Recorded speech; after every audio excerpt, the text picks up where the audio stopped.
আসসালামু আলাইকুম। আজকে গোস্তের ঝুরি বানাবো। আপনাদের বাসায় যদি গোস্ত থাকে তাহলে গোস্তের ঝুরি বানিয়ে নিতে পারবেন। সম্পূর্ণ ভিডিওটা দেখুন আর লাইক আর সাবস্ক্রাইব করে দিন। সম্পূর্ণ ভিডিওটা আপনারা দেখুন।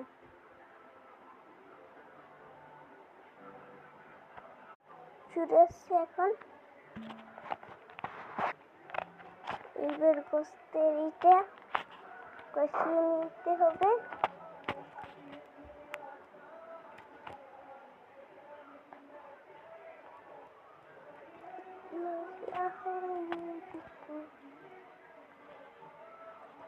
টকবক করছে। এবার আমরা এটার জলটা পুরোটা নিয়ে নেব।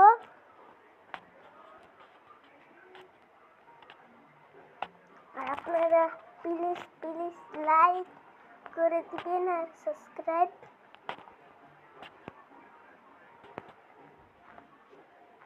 আজকের মতো এই পর্যন্ত ভিডিওটা।